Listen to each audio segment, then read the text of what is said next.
The moment I walked into my new house, I couldn't stop smiling. Sure, it wasn't fancy. Just a small 2-bedroom with outdated kitchen cabinets and carpet that had seen better days. But it was mine. After 14 years of throwing money away on rent, I finally had a place to call my own. Lucy's place, I said out loud, just to hear how it sounded. I'm Lucy Wilson, 32 years old, and as of today, a homeowner. I'd kept the whole thing secret from my family, not because I didn't want to share my joy, but because I wanted to see their faces when I told them. Especially my parents, who'd been hinting for years that I should settle down like my younger sister Kate had. Kate, the golden child. At 29, she had the perfect husband, Mark, who worked in finance, and their adorable 3-year-old Emma. They lived in a beautiful rental house in one of those neighborhoods with tree-lined streets and matching mailboxes. My parents practically worshipped the ground they walked on.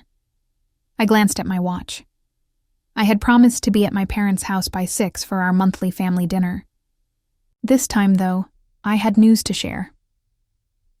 The drive to my childhood home took 15 minutes. I could see Kate's SUV already parked in the driveway, late as usual, but I didn't mind tonight. Nothing could dampen my mood. There she is, my dad called, when I walked in. He was sitting in his usual recliner, beer in hand, watching some game on TV. "Hi, Dad," I said, leaning down to kiss his cheek. Mom poked her head out from the kitchen. "Lucy, honey, we're almost ready."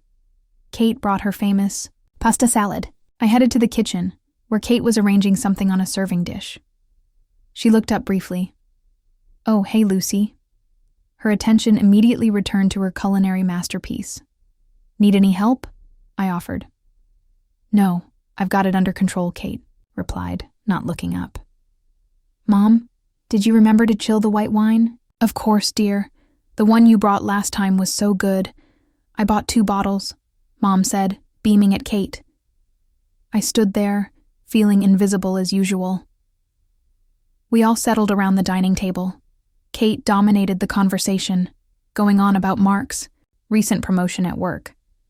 "They're giving him his own team now," she said proudly, "and a substantial raise. We're thinking of upgrading our house soon." My parents nodded approvingly. Mark looked uncomfortable but said nothing. "That's great," Mom said.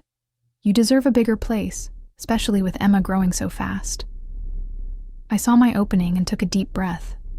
Actually, I have some news too. Everyone looked at me with mild curiosity. "I bought a house," I said, unable to keep the excitement from my voice. "Got the keys today. It's not huge, but it's in a nice quiet neighborhood and..." The table fell silent. My dad's fork froze halfway to his mouth. Kate stared at me like I'd grown a second head. "You bought a house," Mom finally said. "Why didn't you tell us you were looking?" "I wanted it to be a surprise," I explained, my smile fading a little at their reactions. Dad put his fork down. "Lucy, why would you make such a big decision without consulting us? Your sister needs housing more than you do." I blinked, confused. "What?" "Well, Kate and Mark are renting, and with Emma, they need more space," Mom explained as if it were obvious. "You're just one person." My stomach dropped. I bought the house with my own money. I've been saving for years. "Still," Dad said, shaking his head, "family helps family. You should have talked to us first." Kate pursed her lips. "So where is this house? What's it like?" "It's on Maple Street," I said, my voice stiff. "It's small but nice. You're all welcome to come see it tomorrow if you want." I wrote down my new address on a napkin and handed it to her. The rest of dinner passed in awkward conversation, with Kate going back to talking about Mark's promotion and their plans for the future. No one asked more about my house. As I drove home that night, the joy I'd felt earlier had dimmed. I'd expected congratulations, maybe even a toast. Instead, I'd gotten disapproval and the distinct feeling that I'd somehow done something wrong by buying myself a home. The next day, I spent the morning cleaning and preparing for my family's visit. I baked an apple pie, Mom's favorite, and made sure everything looked as nice as possible. At exactly 2 o'clock, the doorbell rang. Kate was the first one in, her critical eyes scanning everything. Mom and Dad followed, with Mark trailing behind, carrying Emma. "It's cozy," Mom said, which I knew was her polite way of saying small. "The kitchen is outdated," Kate commented, running her finger along the countertop. "I'm planning to renovate eventually," I said, trying to keep my voice upbeat. "I just need to save up a bit more." Kate pulled out her phone and started taking pictures. "Just want to look at everything carefully later," she explained with a smile that didn't reach her eyes. We toured the whole house, which didn't take long, admittedly. With each room, their expressions grew more satisfied, as if my modest home confirmed something they'd suspected. "Well," Dad said when we finished in the second bedroom, which I'd set up as a home office, "it's simple, but it'll do for you alone." "Thanks, Dad," I said flatly. "We should get going," Mom said, checking her watch. "Emma needs her nap." "But I made pie," I said. "Won't you stay for a slice?" "Maybe next time," Kate said, already herding everyone toward the door. "Emma gets cranky if she misses her nap schedule." And just like that, they left. No congratulations, no housewarming gift, not even a slice of the pie I'd baked specially for them. I stood in my living room after they left, looking around at my little house. It might not be as fancy as Kate's rental, but it was mine. And despite my family's reaction, I was proud of it. The next few weeks flew by as I threw myself into making my little house feel more like home. I couldn't afford a full renovation, but I managed to paint the walls a warm cream color, replace the worst of the carpeting with affordable laminate flooring, and update the kitchen hardware. I even found a cute secondhand dining table at a local thrift store that fit perfectly in my breakfast nook. I hadn't heard much from my family since their brief visit. Mom called once to check in, but the conversation was stiff, and she spent most of it talking about Kate and Emma. I didn't bring up the house again. November was ending, and with Christmas approaching, I had an idea. I'd host the family Christmas dinner at my place this year. It would be the perfect housewarming party, too. And maybe once they saw how I'd fixed up the place, they'd be more supportive. I decided to bring it up at our next family dinner. Walking into my parents' house that evening, I felt optimistic and excited. Dinner was the usual affair, Kate dominating the conversation while my parents nodded along admiringly. I waited for a lull, then cleared my throat. "I'd been thinking," I said. "Christmas is coming up next month, and I'd love to host it at my place, this year. It could be a housewarming, too." There was a brief silence, then Kate laughed. Not a polite chuckle, but a full, dismissive laugh. "No one's going to come to your place for Christmas," she said. "Everyone's coming to our house, like they always do." I stared at her. "What? But I haven't even hosted once. It's not fair that you get to have it every year." Kate rolled her eyes. "Lucy, be realistic. Your house is tiny and uncomfortable. Mine is professionally decorated and has plenty of space." I looked to my parents for support, but Mom was nodding, along with Kate. "Honey, Kate's house is much more suitable for entertaining," Mom said. "It's bigger, more comfortable, and frankly, Kate has better taste than you do." The words hit me like a slap. I sat there, stunned into silence, as they continued, discussing Christmas plans as if I hadn't spoken at all. They decided on the menu, who would bring what, and even planned the seating arrangement, all for Kate's house. I couldn't bear it anymore. I pushed back my chair and stood up. No one tried to stop me. No one followed me to the door. I heard their conversation resume before I'd even left the dining room. The drive home was a blur. I kept hearing Mom's words. "Kate has better taste than you do," as if that was a reason to dismiss me, to ignore my wishes. When I got home, I walked through each room slowly, looking at everything I'd done. The freshly painted walls, the new curtains I'd sewn myself, the bathroom vanity I'd stripped and refinished. Sure, it wasn't professionally decorated like Kate's rental, but it was mine, created with my own hands and hard work. That's when I made a decision. I wouldn't back down. I deserved to host Christmas just as much as Kate did. I sat down at my computer, opened my social media page, and started typing. Big news, everyone. I'm hosting Christmas at my new home this year. It'll be a housewarming party too, since many of you haven't seen my place yet. Food, drinks, and festive cheer provided. Just bring yourselves and your holiday spirit. Details to follow, but mark your calendars for Deconner, 25 at 2 p.m. I hit post before I could second-guess myself. Within minutes, comments started appearing. Congratulations on the new house, Lucy. Can't wait to see it, wrote my cousin Jen. I didn't know you bought a place. That's awesome news. Count us in, replied my Uncle Dan and Aunt Melissa. So proud of you, Lucy. First-time homeowner. We'll bring the wine, commented my college roommate Tara, who'd remained a close friend. The positive responses lifted my spirits. Maybe my immediate family didn't appreciate what I'd accomplished, but others did. I went to bed feeling vindicated. The next morning, my phone buzzed with a notification. Kate had made a new post. Curious, I opened it and felt my stomach drop. Christmas at our house this year.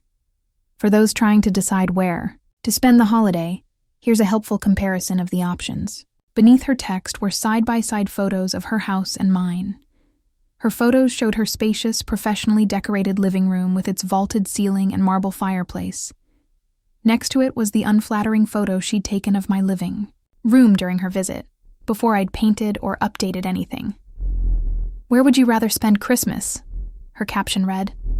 Vote in the comments. I scrolled down, feeling sick. Some relatives had refused to participate in her childish poll, with cousin Jen even writing, "Not cool, Kate. Both homes are lovely in their own way." But others had chimed in with comments like, "Kate's place looks amazing," and "no contest."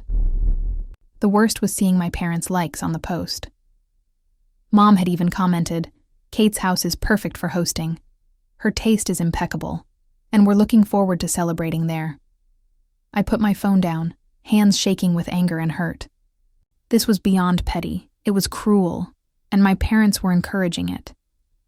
As I sat there, trying to process this betrayal, something else occurred to me.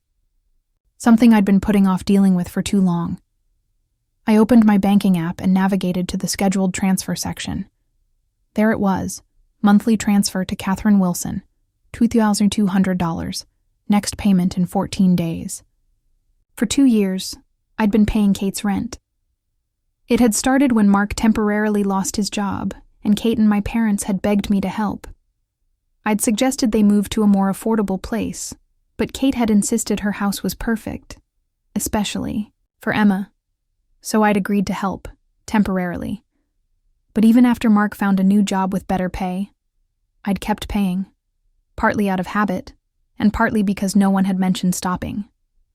Now, looking at the scheduled transfer, I realized what a fool I'd been. While I'd been scrimping and saving for my modest house, I'd been bankrolling Kate's perfect lifestyle, the same lifestyle she was now using to humiliate me. With newfound resolve, I canceled the transfer. Then I made myself a cup of coffee and sat on my porch, feeling lighter than I had in years. 2 weeks passed, and I focused on preparing for my Christmas gathering. I'd received confirmations from several relatives and friends, and I was excited to show them my home. The RSVPs were a mix of supportive relatives who had condemned Kate's post and friends who had always been there for me. I was making a list of groceries when my phone rang. Kate's name flashed on the screen. I almost didn't answer, but curiosity got the better of me. "Hello?" "What the hell, Lucy?" Kate's voice was shrill. "The red payment didn't come through. We need to pay by tomorrow, or we'll get a late fee." I took a deep breath. I canceled the transfer. "You what?" She practically screamed. "Why would you do that without telling me? We need that money." Kate, I said calmly, I've been paying your rent for 2 years now. Mark got his job back ages ago, and now he's even been promoted. You don't need my help anymore. Of course we need. Your help? Her voice had that entitled whine I'd grown to hate. We have a lot of expenses. Emma's preschool, our car payments, and now we're planning this big Christmas party. We were counting on you. I laughed without humor. Yeah, the Christmas party you're throwing to spite me, the one where you're showing off the house I've been paying for. That's not fair. You're just jealous because you live in that tiny dump, and I have a beautiful home. A beautiful home you can't afford, I replied. Look, Kate, I have my own mortgage, now. I can't keep paying for your lifestyle, especially when you've made it clear where I stand with you. You and Mark need to pay your own rent from now on. But, she started. No, I cut her off. You showed me my place in your life with that post. Consider my help officially ended. Goodbye, Kate. I hung up. My phone immediately started ringing again. Kate. I declined the call. Then Mom called. Then Dad. I declined them all and put my phone on silent. 10 minutes later, the text messages started flooding in. Mom? Lucy. Call us right away. Kate is very upset. Dad. This isn't how we raised you. To behave. Family helps family. Kate, you've ruined everything. How are we supposed to pay the rent and host Christmas now? You're doing this on purpose. I didn't respond to any of them. Instead, I turned off my phone and went back to my Christmas planning. The next day, I turned my phone back on to find more messages and missed calls. I deleted them all without reading them and went to work. When I got home that evening, I was surprised to find Kate's SUV parked in my driveway, with my parents' car behind it. They were all standing on my porch, looking angry. I took my time getting out of my car and walking up to them. Finally, Kate snapped. We'd been waiting for half an hour. I didn't invite you, I said simply. Lucy. Mom started, her voice stern like, when I was a child, we need to talk about this ridiculous decision you've made. There's nothing to talk about, I replied. I'm not paying Kate's rent anymore. But we had an arrangement, Kate said. An arrangement that was supposed to be temporary, 2 years ago, I pointed out. Mark has a good job now. You two can pay your own rent. We were counting on that money for the Christmas party, Kate insisted. Now we'll have to cut back on everything. Not my problem, I said, moving to unlock my door. Kate stepped in front of me.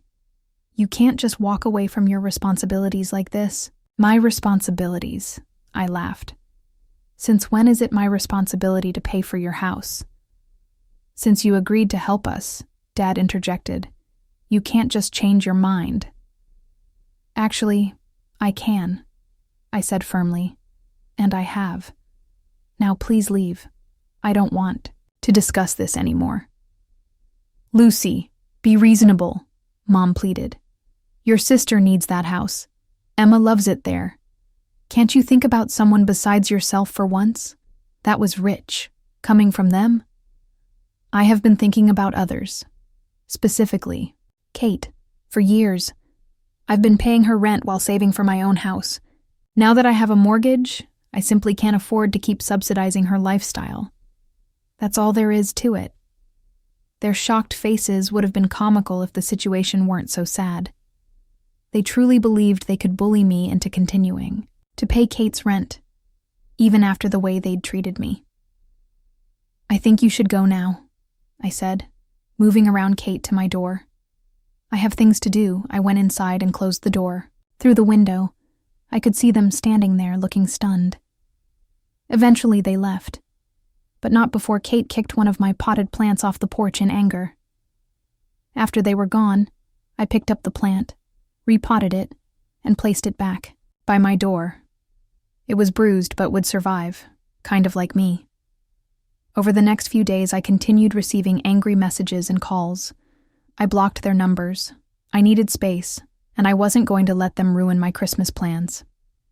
Cousin Jen called to tell me that Kate had canceled her Christmas party, saying they needed to use the money for rent instead. She was playing the victim, making it sound like I'd left them destitute. I just laughed. As Christmas approached, I bought decorations, planned my menu, and cleaned the house from top to bottom. A few relatives called to confirm they were coming to my place, including Uncle Dan and Aunt Melissa, who had always treated me with kindness. My friend Tara offered to come early to help me set up. The day before Christmas, I put up my tree, a modest 5-footer that fit perfectly in my living room corner. I placed the few wrapped gifts I'd bought for my guests underneath it and stepped back to admire the effect. My little house looked warm, inviting, and festive. Christmas Day arrived with a light dusting of snow that made my little house look like something from a greeting card. Tara showed up at noon, just as I was taking the turkey out of the oven to rest. "This place looks amazing, Lucy," she exclaimed, looking around at the decorations. "I can't believe how much you've done with it in such a short time." "Thanks," I said, giving her a quick hug. "It's not fancy, but it's home." We spent the next hour putting final touches on the food and setting the table. By 2:00, the first guests arrived, Uncle Dan and Aunt Melissa, bearing a bottle of wine and a small potted Christmas cactus. "Housewarming gift, Aunt Melissa," explained, handing me the plant. "May it grow along with your happiness in this home." More relatives and friends trickled in until my modest living room was comfortably full of people chatting, laughing, and admiring my house. Everyone brought small gifts or dishes to share, and the atmosphere was warm and festive. No one mentioned Kate or my parents, though I caught a few sympathetic glances from those who knew about the situation. At 6:00, just as we were about to sit down for dinner, my phone buzzed with a text. It was from Mom. "Merry Christmas, Lucy. We miss you. Please come over tonight for dessert." I stared at the message, conflicted. Part of me wanted to ignore it, but another part wondered if this was an olive branch. I texted back, "Merry Christmas. To you too. I'm sorry, but I'm not ready to see you, Dad, or Kate yet. Maybe in the new year." I put my phone away and rejoined my guests. If Mom was upset by my response, she didn't text again. Dinner was a success. Everyone raved about the food, and the conversation flowed easily. People moved about my small house comfortably, sitting on the new sofa I'd splurged on or gathering around the dining table. No one seemed to find the space inadequate or poorly decorated. "You've done an amazing job with this place, Lucy," my cousin Jen said as she helped me clear plates after dessert. "It really feels like a home." "Thanks," I said, genuinely touched. That means a lot. After everyone had gone home and I was cleaning up the last few dishes, the doorbell rang. Thinking someone had forgotten something, I opened the door without checking who it was. A delivery man stood there with 4 wrapped packages. "Delivery for Lucy Wilson," he said. "I didn't order anything," I replied, confused. "They're gifts," he explained. "From the Wilson family. My parents and Kate." I looked at the tags and confirmed my suspicion. "I can't accept these," I said. "Please return them to the senders." The delivery man looked uncomfortable. "Ma'am, I'm just doing my job." "I understand," I said, "but I'm refusing the delivery. Please, take them back." After a brief argument, he finally left with the packages still in hand. I didn't know what was in those boxes, and I didn't want to know. Accepting gifts now felt like giving in, like saying everything was okay when it wasn't. The next morning, I woke up feeling lighter than I had in years. My house was quiet, but still held the warmth of yesterday's gathering. I made coffee and sat in my living room, admiring my Christmas tree and thinking about the past few months. Buying this house had revealed so much about my family dynamic that I'd been blind to before. The way they dismissed my achievements, the way they expected me to sacrifice for Kate without acknowledgement, the way I was always an afterthought in their plans. Breaking free from that pattern had been painful but necessary. For the first time in my adult life, I felt like I was living for myself, not just existing to support others' dreams. 2 months passed. Winter began to soften into early spring. I heard through the family grapevine that Kate and Mark were looking for a cheaper apartment. Apparently, she'd had to take a part-time job at a local boutique to help pay the rent on their house. Mom had called a few times, leaving voicemails that alternated between guilt-tripping and tentative attempts at reconciliation. I wasn't ready to respond yet. With the money I saved by not paying Kate's rent, I was able to comfortably make my mortgage payments and even start a small renovation fund for the bathroom. I spent weekends exploring my new neighborhood, joining a local book club, and having dinner with friends. One Saturday, while I was at a neighborhood coffee shop, I bumped into a man who lived a few doors down from me.